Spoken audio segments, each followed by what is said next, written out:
Welcome,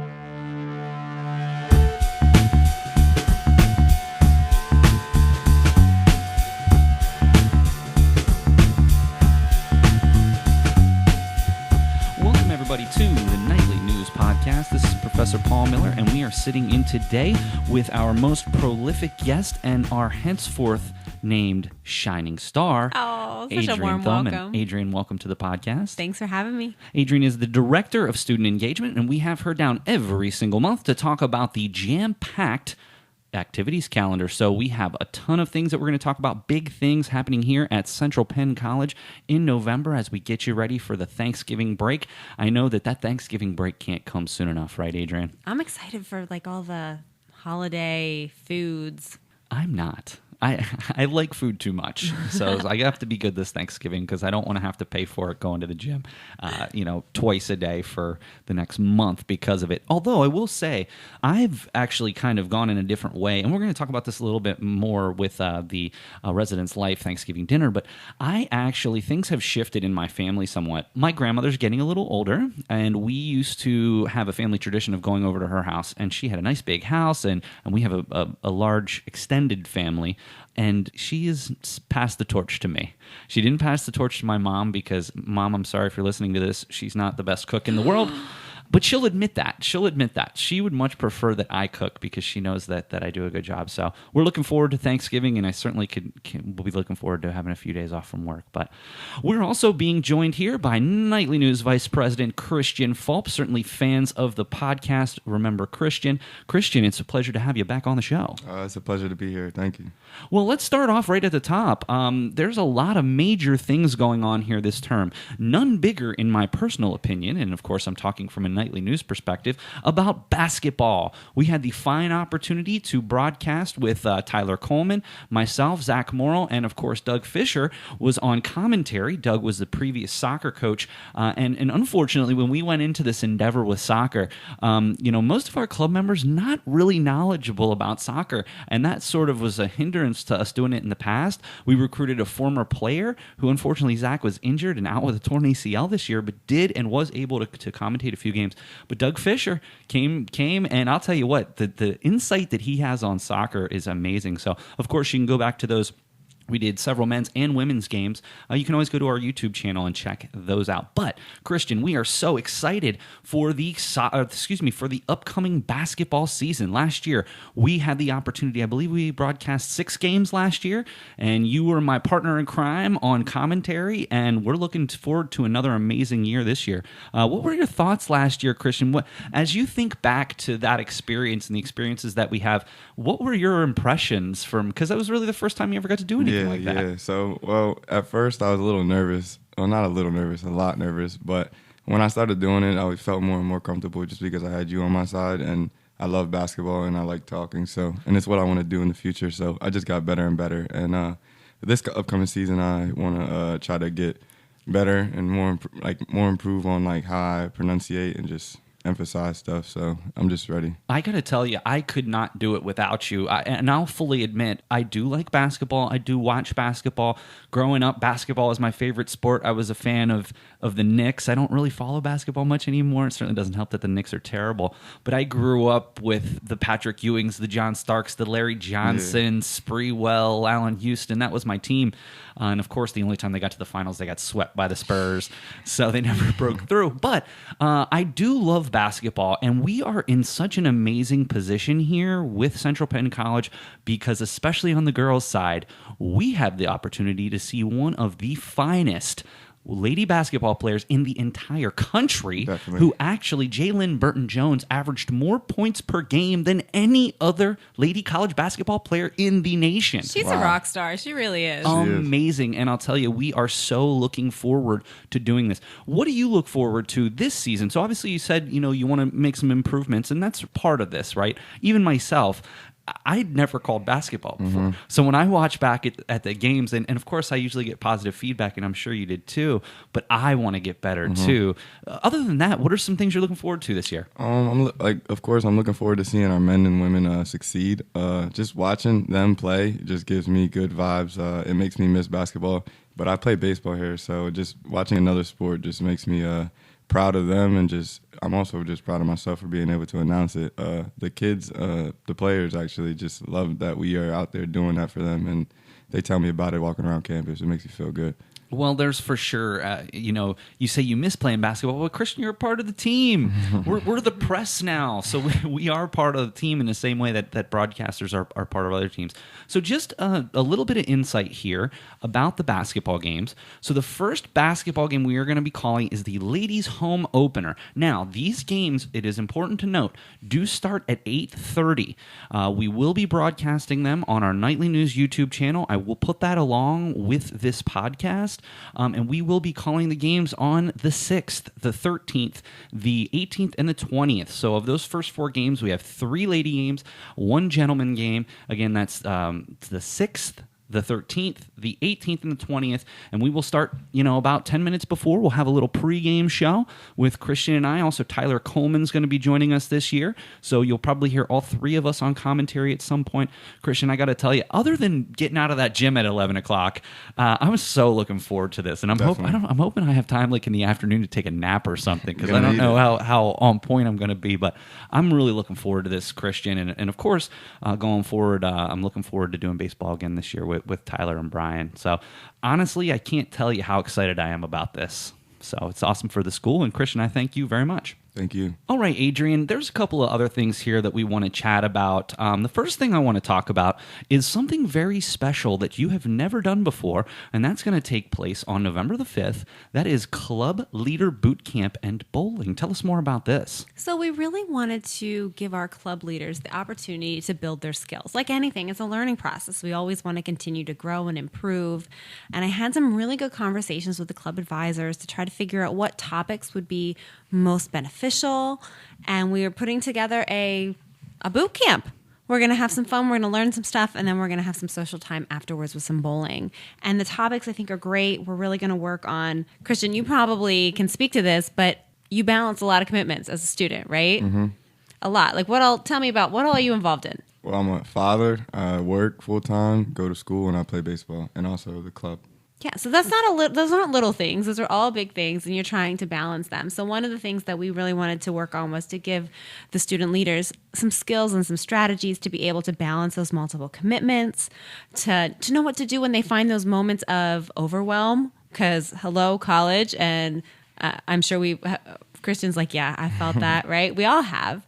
And knowing what to do in those moments, and then how to do things like follow through on project management, delegation, all skills that are really important for our student leaders. And then we're going to have some bowling and have some fun. I got to tell you, I'm so sorry that I have class that night, because I'm bring your whole class.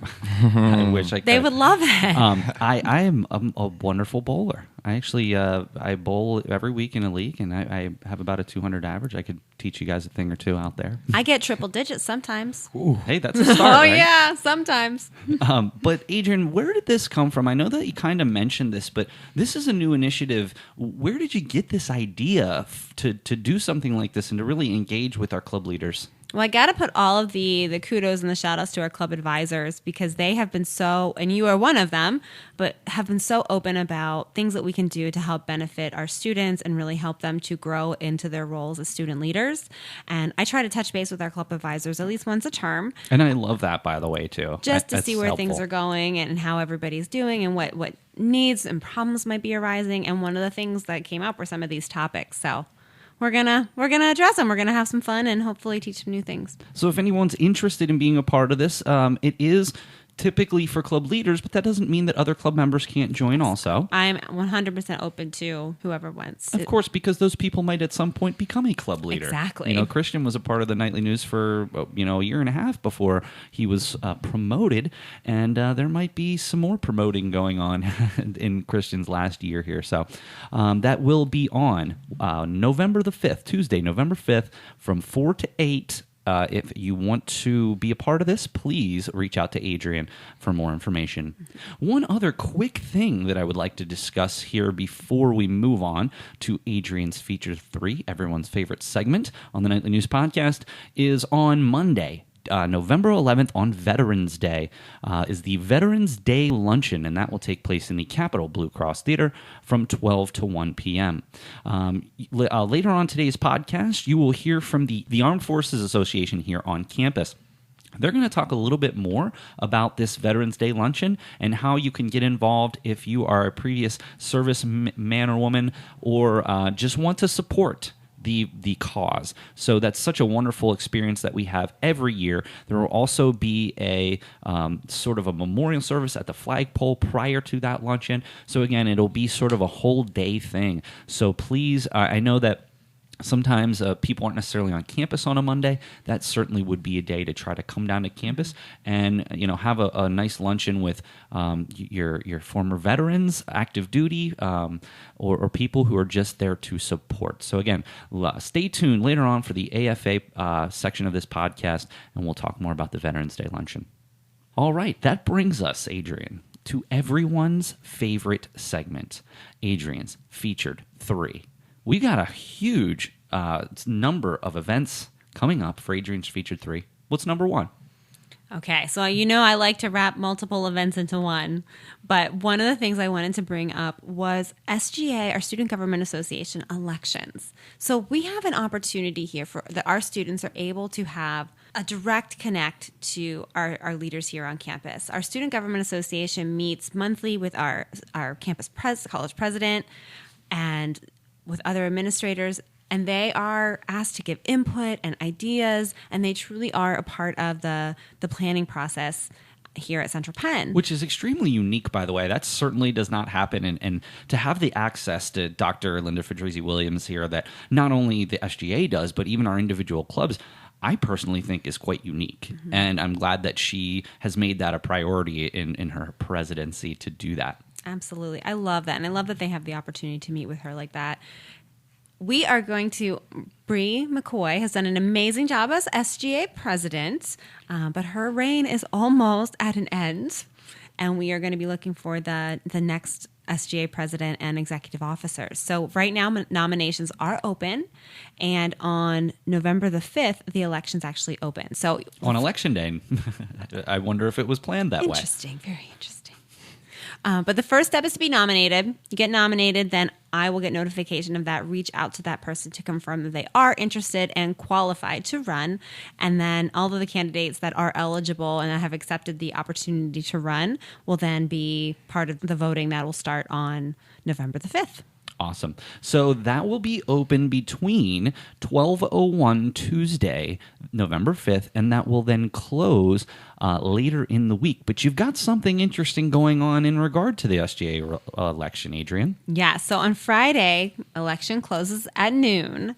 And then that same day in the afternoon at 3 o'clock, we're going to meet in the Bollinger NPR, and we're going to have an SGA elections results party where we will announce the winners live and welcome our new SGA president. That's awesome. And I would imagine there would be food and drink there? Typically, yes. That's the one thing about anything you do, Adrienne. There's always food and drink there, and I'm sure that's much appreciated. So help celebrate with the new SGA elect that will be taking, I guess you would say, taking their presidency in the beginning of the year. Is that correct? Yeah, they start the start of the winter term. Okay. So help celebrate with the new president and vice president and other members of the student officers of the SGA Club Friday, November the 8th at 3 o'clock in the NPR. All right, Adrienne. Awesome. We're looking forward to the SGA elections. What is number 2 on Adrienne's Featured 3? Number 2, the Thespies. This is an amazing creation coming out of our Central Penn players and theater director Janet Bixler. We are celebrating 5 years of the Capitol Blue Cross Theater. Amazing. Time flies. Time flies, because I remember when it was first created, when it first opened, and now it is 5 years later. We have had 5 years of incredible shows and performances, and they have actually created this evening called the Thespies, which is going to be kind of like an awards ceremony kind of feeling, but it's going to be campy and fun. We're going to have a crock pot bar for food and desserts, and just it's going to be fun. They have the GOAT Awards, and Yeah, It's gonna be epic. I can't wait. I'm so excited to be able to be there and to help to celebrate with them because it really is. There's been some amazing stuff in that theater over the past 5 years. Oh, there's no question, and I have done everything I can to be at every theater production. Of course, we're very involved with the CPC film series. Also, that's a major part of the docket, if you will, every single year. I just think Janet does such a wonderful job, and of course, podcast fans know Janet, and Janet will be back later on in this term talking about the Elf Murder Mystery Dinner, which I'm sure that we will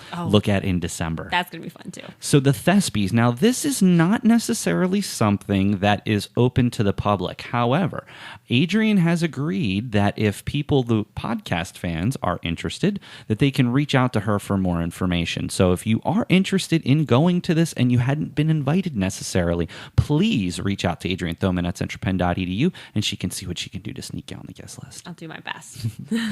Well, and that sounds like a wonderful night, and I'm hoping that we can cover that for the nightly news and sort of give a breakdown of all the awards that are at the Crock-Pot Bar. That sounds very interesting. Crock-Pot Bar, yeah. I like that. All right, so that's event number 2, and we're looking forward to the Thespies, Adrienne. What about event number 3? Third event, November 21st. First, I want you to fill your bellies at our Thanksgiving dinner that is planned every year by Residence Life. They do an amazing job bringing everybody together for a holiday meal right before we break for the holiday. So don't miss that. But afterwards, once we're done with that, we are going to head over to the Capitol Blue Cross Theater for the Activities Advisory Board presenting the 2019 Talent Show. And when I say this is going to be epic, I mean it. Okay? There have been already a number of people that have committed to participate in this, and it's going to be incredible. Megan Ream is playing the piano from our Learning Center. Megan Peterson and I, well, I don't know if I have to say what we're going to do, but... Is it a surprise? We may rap.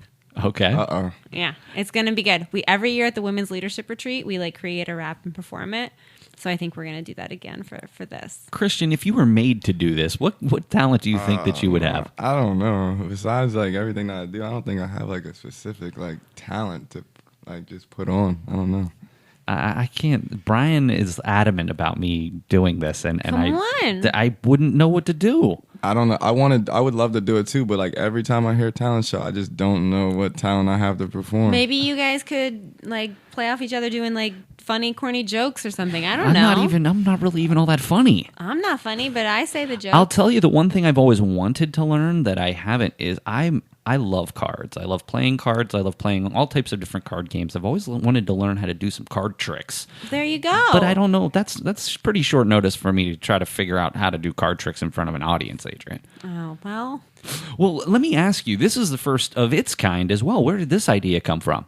Brian and the Activities Advisory Board. They were the ones that brought this idea forth. They were pumped to plan it, and there are going to be faculty and staff judges. There's a prize for the top performer. It's going to be good. And Adrienne, I will note that both you and Brian will be back on the podcast later on this term to talk a little bit more about the AAB Talent Show. So we're certainly looking forward to that. Well, let's give a quick rundown of all of the events. So starting at the top, November 5th, the SGA elections open at 12:01.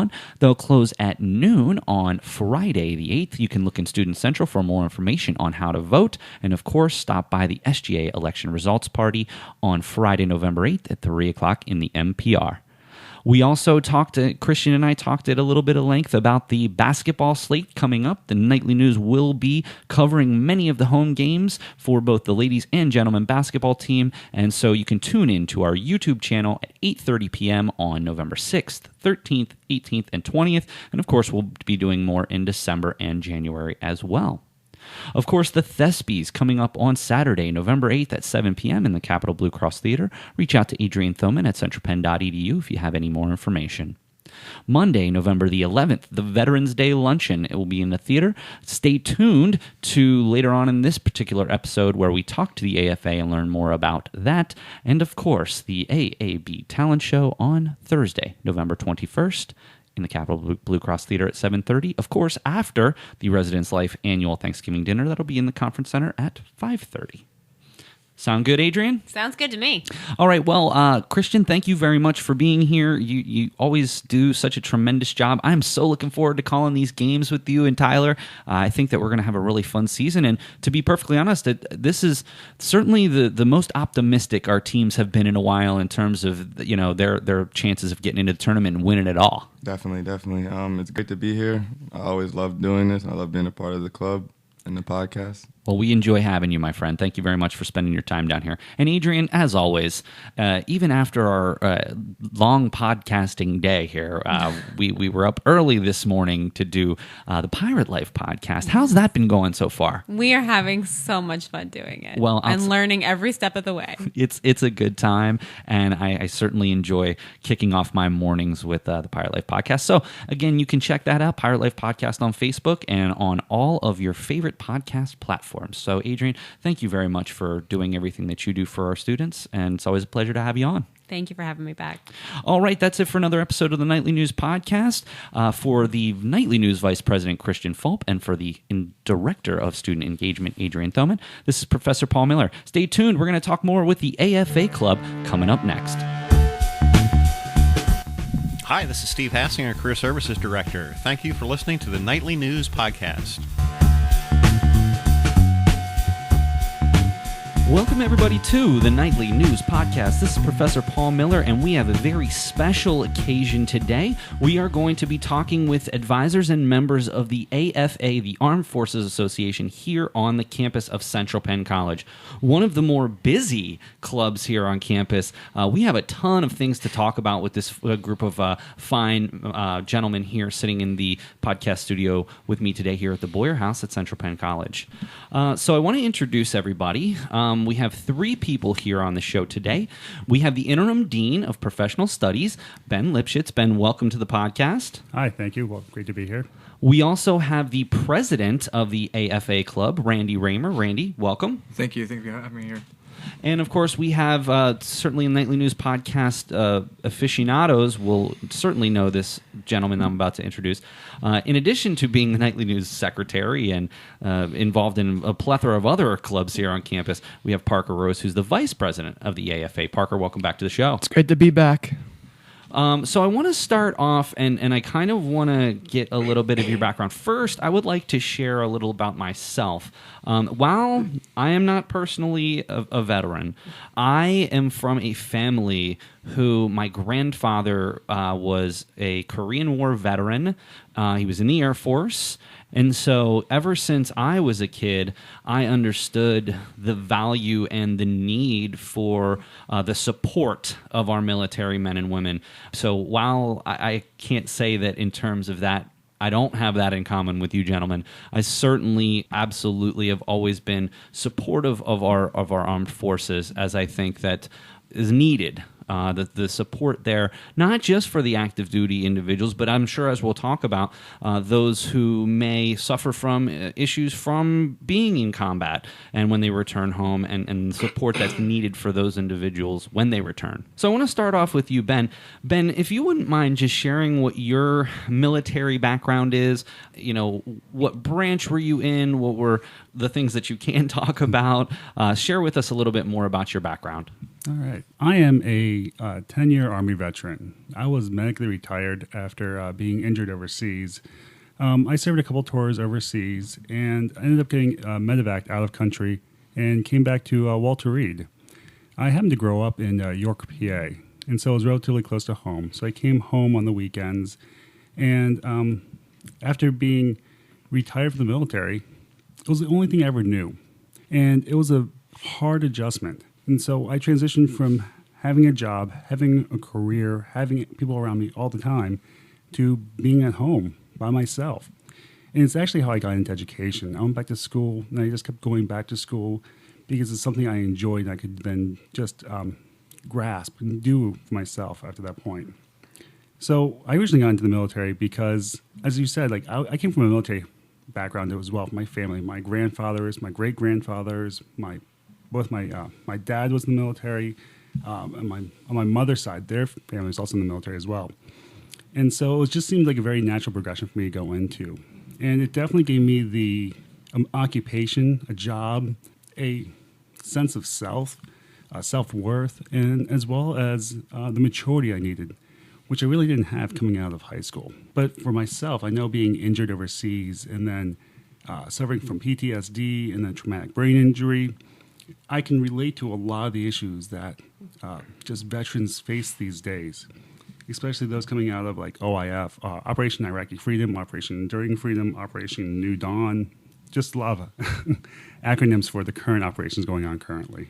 Thank you very much for sharing that with us. I'm next going to go to Randy. Randy, if you don't mind sharing your background and with your military history, if you will, and share some of the reasons why it was so important for you to be in the military.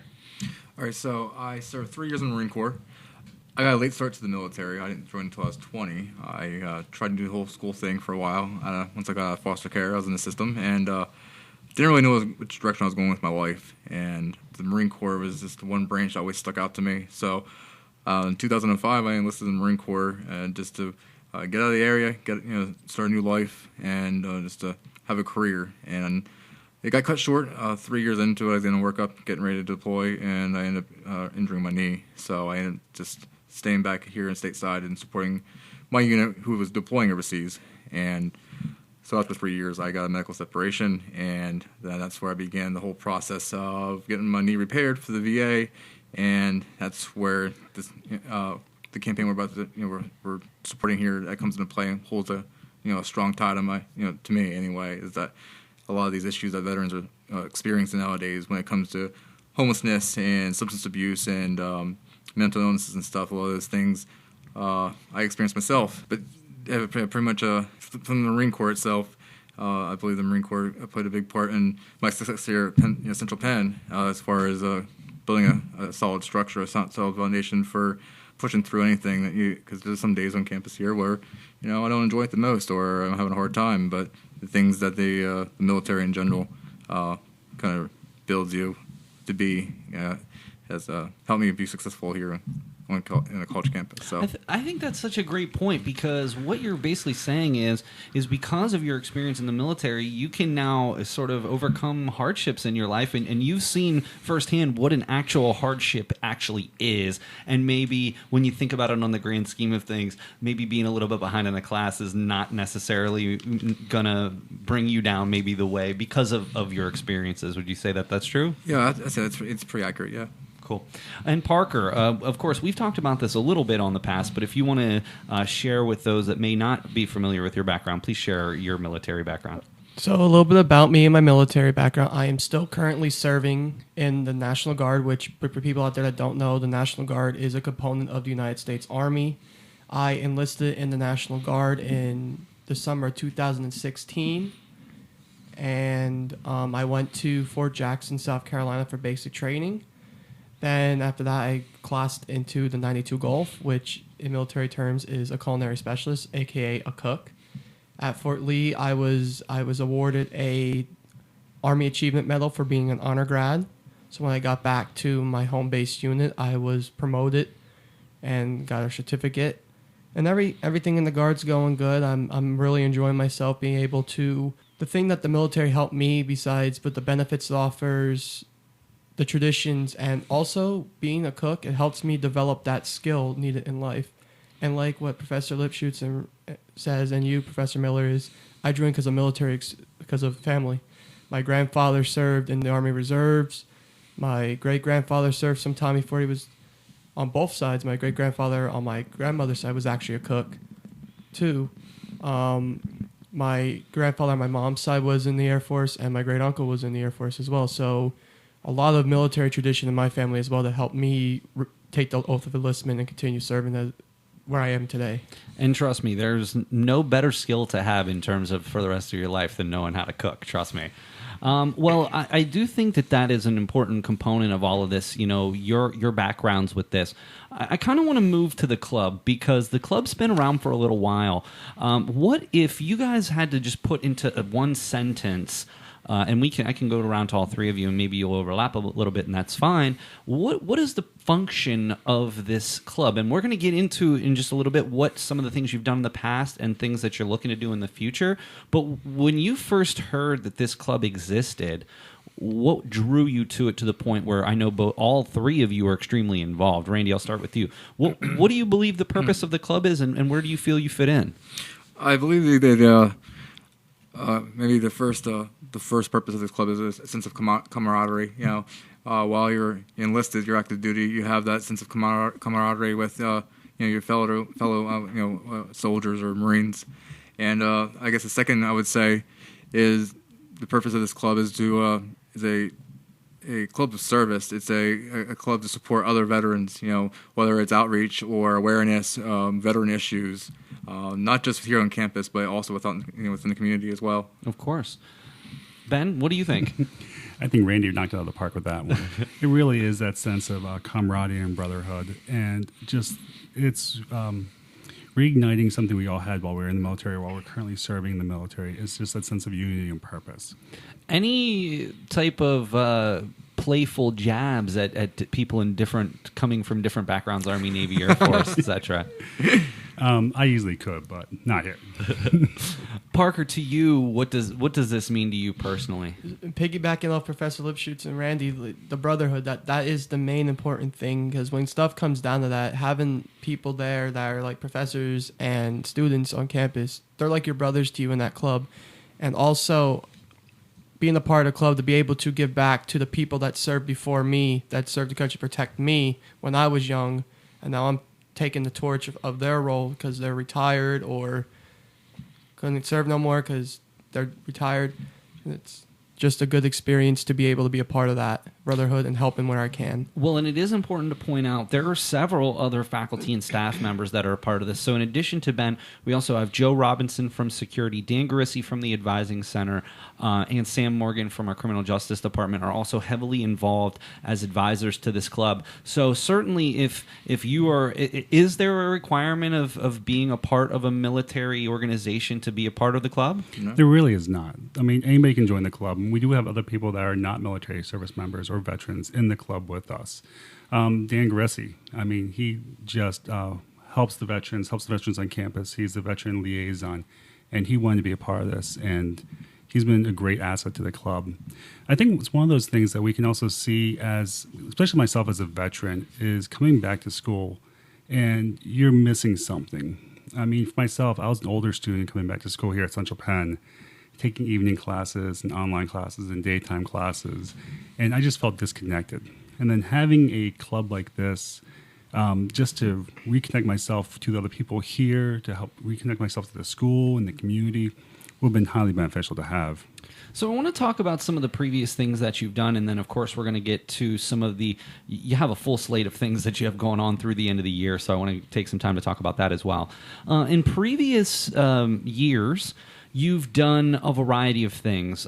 Clearly, you do an amazing job with the cookouts. Your cookouts on campus, obviously for a fundraiser for the club, but that also, in a way, helps, and I've noticed this myself, that helps build that camaraderie among the college community, which I think is so unique because any time that you have a cookout, everyone's out of their office. Hey, let's get out of our office today because, I usually just pack my lunch. That's a day I can go out and see people and certainly get to support you guys. And the quality of food. You guys get fantastic food. So obviously it's to help the club, but then in turn, not only are you helping others with that money, you're also building that sense of camaraderie with those cookouts. I don't know if you ever looked at it that way.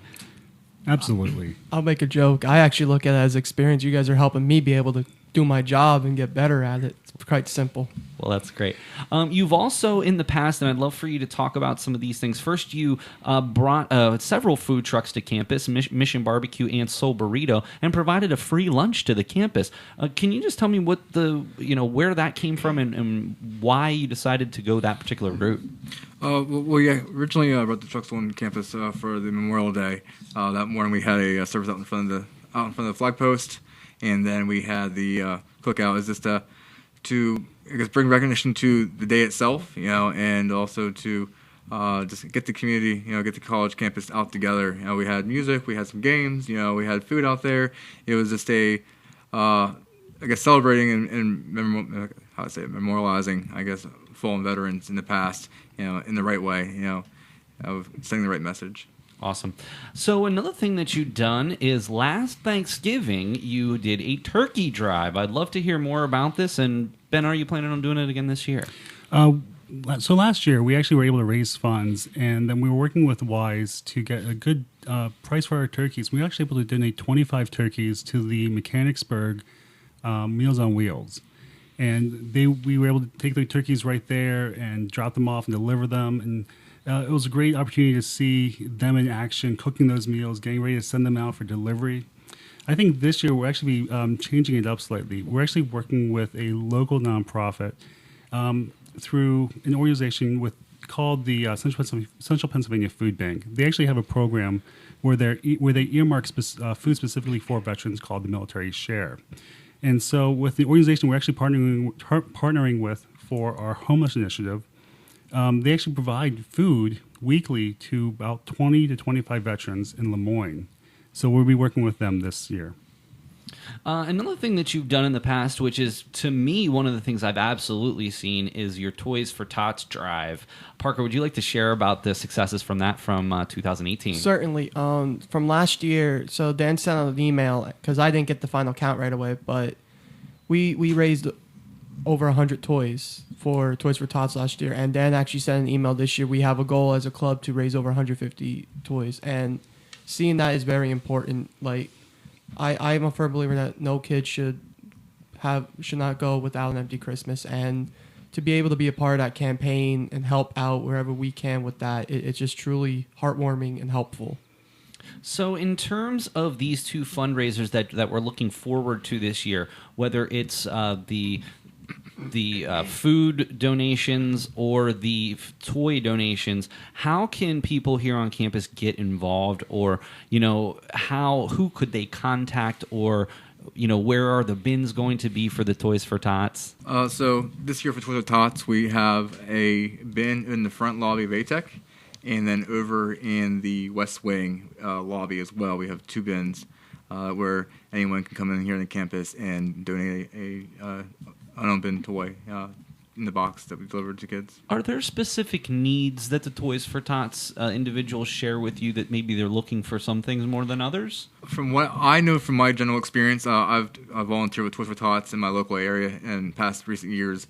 I don't think there's a specific need. I think children, who are in a position where they don't have anything, will be grateful for anything. I mean, whether it's activity books or even what's popular as far as toys go, I think anything that's donated would be greatly appreciated by the kids. And in terms for what you're trying to do for the Thanksgiving drive, what are the types of things that people here on our campus could give, other than cash, of course? So one of the things we're actually doing for our Thanksgiving drive, in addition to the food, is also awareness for homeless veterans this year. Right before the open house this year, I think it'll be November 8th going into the 9th, we're actually doing an overnight homeless awareness initiative over in parking lot E, which is over between the old diner and the health sciences building. Caddy corner from ATEC. And so, with that, the idea being that in any given night, there's about 550,000 people experiencing homelessness. And about 2/3 of them are staying in a sheltered location, but 1/3 of them have no shelter whatsoever. And of that 550,000, you figure 10% of those people are military veterans. 50,000 military veterans every single night sleeping alone, because the majority of them are not sheltered. In Pennsylvania alone, I think there's about 1,000 homeless veterans on any given day. Something I've been hearing a lot about is how other countries approach the homelessness situation, and how a lot of the stigma that we get about homeless people is just so unbelievably unfounded. The common thought of the typical homeless person is, maybe drugs are involved or things like that. That could not be further from the truth. And in fact, there are some cities in the United States, I know Los Angeles is one of them, that has been innovative on how they approach the homelessness problem. But this is so easy to even think about, by giving them homes. homes.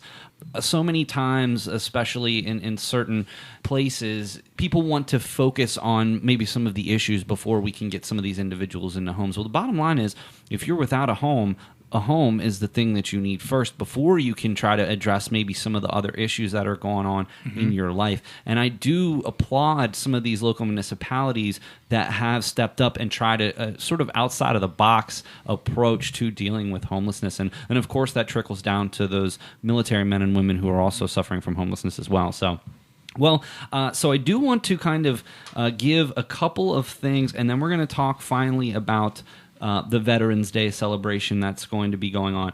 Of course, the Toys for Tots campaign will be running right up through probably till the end of the term. So please, next time you're out doing any Christmas shopping, pick up an extra toy that we can volunteer, and let's help these gentlemen get to 150 toys, which is their goal for this year. Certainly, if you'd like to donate toward the Thanksgiving drive that the club is doing, you certainly can reach out to any of these individual members here on campus. Or, Ben, I'll put your email along with this, and if anybody would like to donate to you in that function, they can contact you. Of course, definitely want to support the all-night camp out that's going to be starting so Friday, November 8th, starting at 4, continuing through Saturday, November 9th at 9 a.m. If somebody would want to, that's not in the club, be a part of this, can they reach out to you? Yes. We've talked about it before. It's available for anyone to come out and support us, whether it's for an hour or 2 hours. We're going to be out there all night. It's a great opportunity for other students who have community service hours need to complete. They can come out here and support the cause, and join the group as some camaraderie, and then also raise awareness. I love it. All right, before we get out of here, I want to take the time to really give whoever of you wants to address this the platform to talk about what we have planned for Veterans Day here at Central Penn College. So I'd be happy for you to speak a little bit more about. There are several events that I know are on the agenda, so I'd love to hear more and make sure we try to get some people out for this. All right, so for Veterans Day, during the day, in the morning here, we're going to have a ceremony out in front of the flag post. And then moving forward in the afternoon, we're going to have a guest speaker coming in, speaking about what Veterans Day means to him and what the meaning of Veterans Day is, just in a general sense. And then we also will have a lunch-on for veterans as well. So any veteran can come out and join us and share their stories, just have a good time around other fellow veterans. So I would absolutely like to say, if you are interested in going to the luncheon, you can email Dan Garissi. I will put his email along with this so you can contact him. Veterans Day, it's in a way, I mean, I don't want to get into this because I'm sure you guys are all very passionate about this, but in a way, it's not, in my personal opinion, recognized the same way other holidays are. Unfortunately, a lot of employers have gone away from offering that as a paid holiday. So I guess on the bright side, we can at least, since we'll be here that day, we can at least honor our military men and women who have served our armed forces and make sure to keep us safe and allow us to live the relatively carefree lives that we lead. So honestly, from myself and from the Nightly News to the three of you, number one, I thank you for your service. But number two, I thank you for continuing to advocate, help, fundraise for people who often don't necessarily have a voice in front and a platform in front of our communities. We all can identify the issues that are happening. Sometimes it's hard to come up with a solution. Easy to see the problem, hard to solve it. So I can't tell you how much we appreciate your efforts here in not only keeping the AFA going, but all of the different things that you're doing in this service club, as Randy mentioned earlier, to make sure that our military men and women are provided for. So I thank you personally. Well, thank you for having us. Thank you. We really appreciate being here. All right. Well, that's it for another episode of the Nightly News Podcast. For Interim Dean of Professional Studies, Ben Lipschitz, we have the President of AFA, Randy Raymer, and the Vice President of AFA and official on all kinds of other clubs, Parker Rose. Again, I thank you all so much for being here, and please make sure that in some way you get out to either support them during their Veterans Day celebration, in their all-night camp out on November 8th into November 9th, if you're getting involved in the Toys for Tots, or next time they have a cookout, bring a 20 and buy your office lunch. Let's keep supporting the AFA here on campus. So thank you all, gentlemen, for being here, and we look forward to having you back on the podcast sometime soon. Thank you. Thank you. All right. That's it for another episode of the Nightly News Podcast. We'll see you again next time.